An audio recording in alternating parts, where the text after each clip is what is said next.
Bismillahirrahmanirrahim. Assalamualaikum warahmatullahi wabarakatuh. Halo teman-teman, kembali bersama dengan Ardian di sini di channel Nursing Update Pembelajar Sepanjang Hayat. Baik, pada kesempatan hari ini kita akan melanjutkan latihan soal P3K untuk perawat ya. Di sini saya ngasih judulnya perawat karena teman kita yang meminta ini formasinya perawat terampil. Tapi sebenarnya metode dan media pendidikan kesehatan ini juga muncul di nurse. Jadi ini bisa dipakai oleh teman-teman yang sedang persiapan ujian untuk formasi nurse maupun yang untuk formasi P3K. Baik, sebelum kita lanjut ke latihan soalnya, kami ucapkan terima kasih kepada teman-teman sekalian yang telah mengklik video ini. Jangan lupa like dan share video ini kepada teman-teman yang lain agar manfaatnya semakin luas. Dan untuk teman-teman yang baru bergabung, jangan lupa untuk subscribe channel ini agar tidak ketinggalan informasi dari Nursing Update. Baik, langsung saja kita masuk ke latihan soal yang pertama. Soal yang pertama, perawat mendapatkan keluhan dari beberapa ibu muda di desa tentang ASI yang sedikit keluar dan tidak tahu bagaimana mengatasinya. Perawat mengetahui ada beberapa ibu yang berhasil menyusui ASI eksklusif dan memahami pentingnya ASI untuk kekebalan tubuh anak. Perawat berencana mengadakan pendidikan kesehatan. Apakah metode pendidikan kesehatan yang tepat dilakukan pada kasus tersebut? A. Ceramah. B. Demonstrasi. C. Diskusi terarah. D. Curah pendapat. Kemudian yang E, F, G, D. Baik, kita bahas bersama-sama teman-teman ya. Kalau kita mau menentukan metode, ini kan ditanyakan metode ya. Metode pendidikan. Yang pertama itu kita pikirkan dulu jumlah pesertanya. Jumlah peserta ya.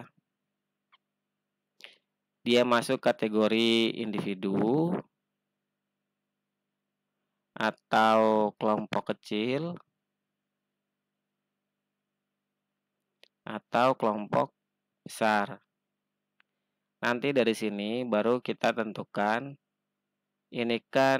baru kita tentukan metodenya, metode pendidikan kesehatannya. Lalu setelah itu kita tentukan medianya. Jadi kira-kira urutannya begini teman-teman.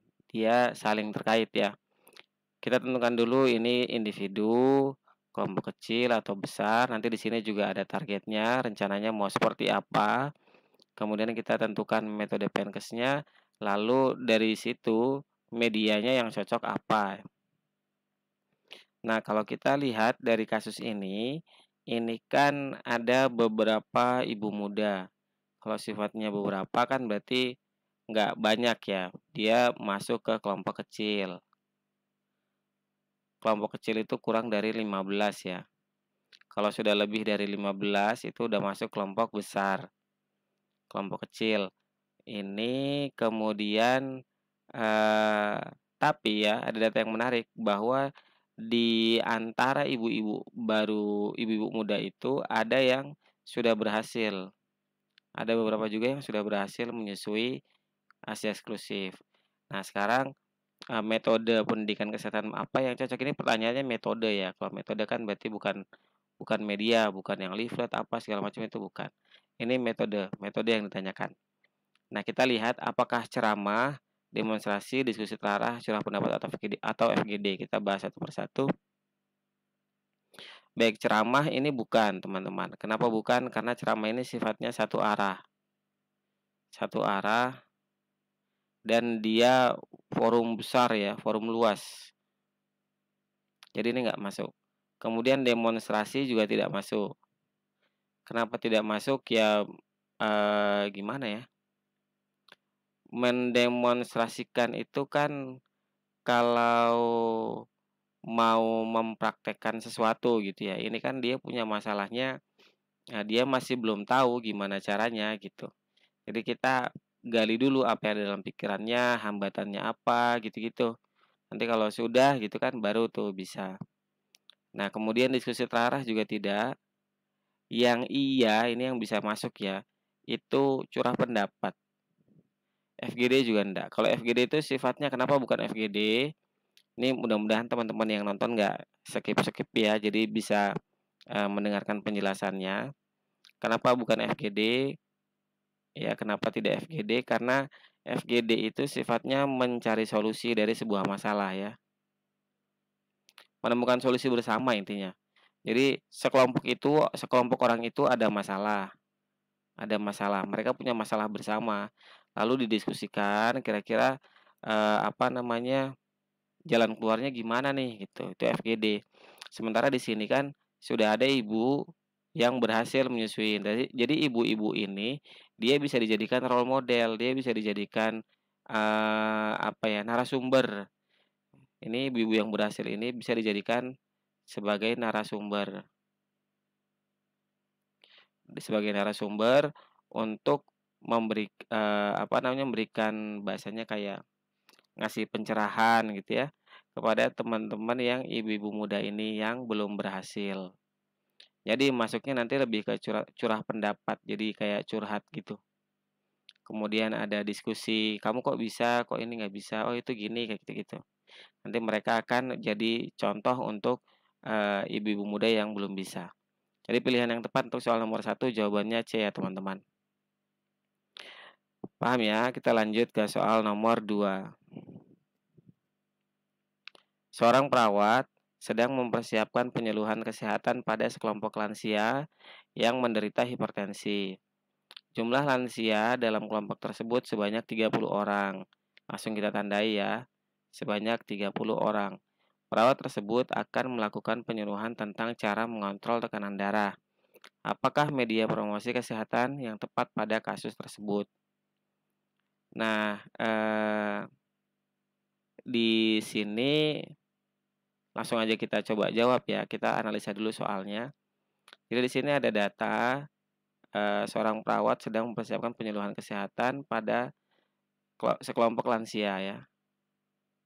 Sekelompok lansia menderita hipertensi. Kemudian jumlahnya ada 30 orang. Rencananya untuk cara mengontrol tekanan darah.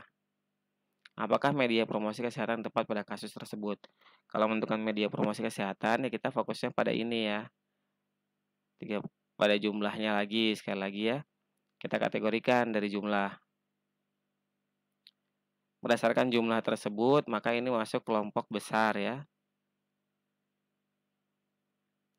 Kelompok besar. Nah, kalau kelompok besar ya, teman-teman. Kalau kelompok besar kan metode yang akan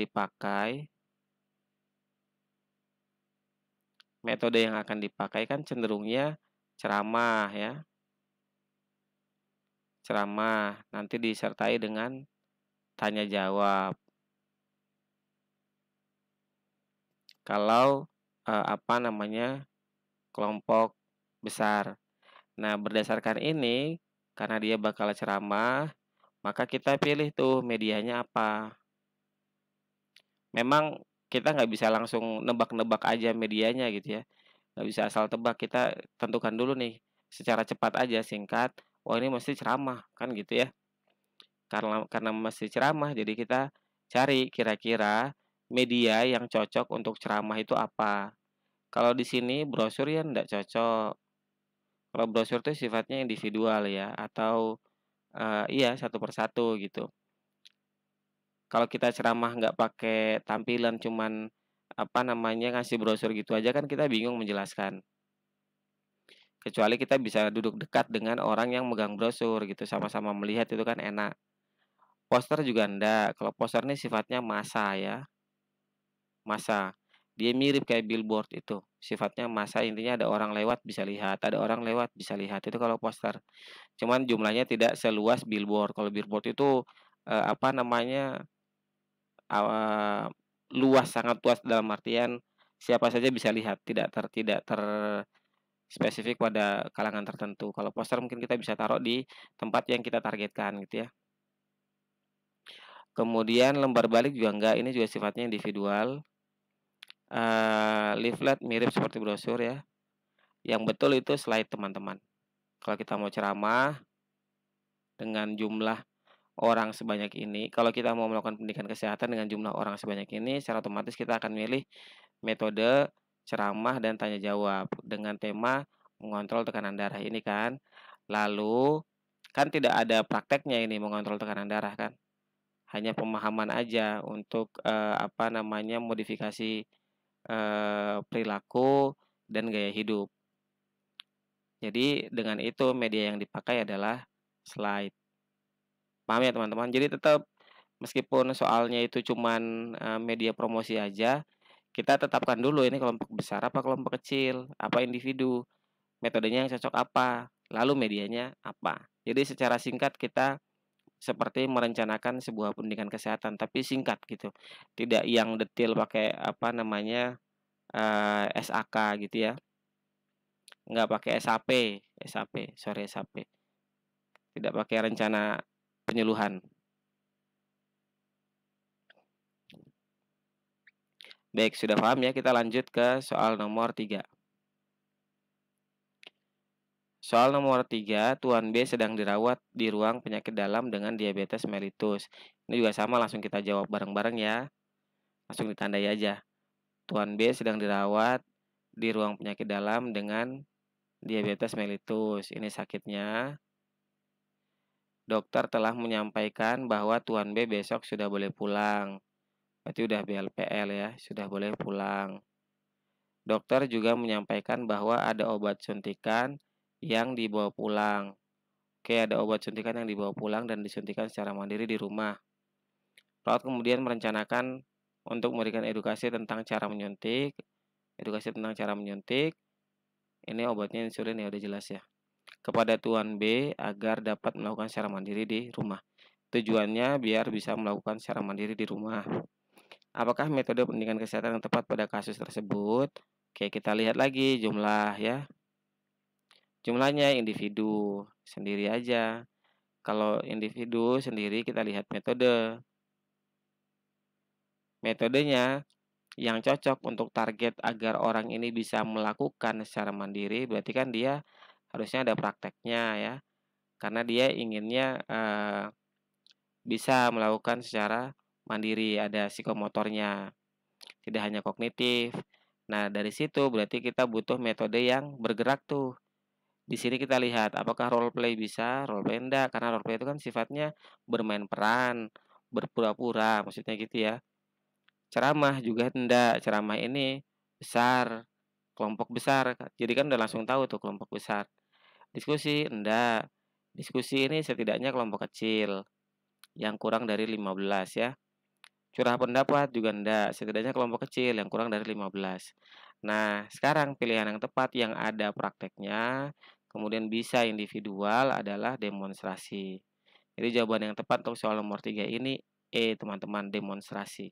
Targetnya, setelah kita melatih dengan demonstrasi bagaimana cara menyuntikkan obat insulin, pasien nanti bisa melakukan secara mandiri. Melakukan secara mandiri di rumah ya.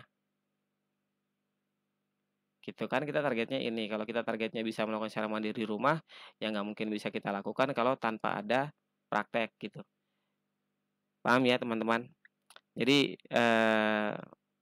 meskipun soalnya cuman begini aja metode pendidikan gitu ya, kemudian kita tidak, eee, memperhatikan asal muasalnya, itu agak kesulitan nanti dalam memilih. Jadi kesannya kayak tebak-tebakan ya. Jadi kita tidak main tebak-tebakan, kita seperti merencanakan, penyuluhan tapi tidak kita tuliskan, hanya ada di kepala aja secara singkat. Jadi secara otomatis jumlah kita pertimbangkan, dari jumlah itu kita tetapkan metodenya, dari metode yang sudah kita tetapkan itu kita tetapkan medianya. Kira-kira begitu teman-teman.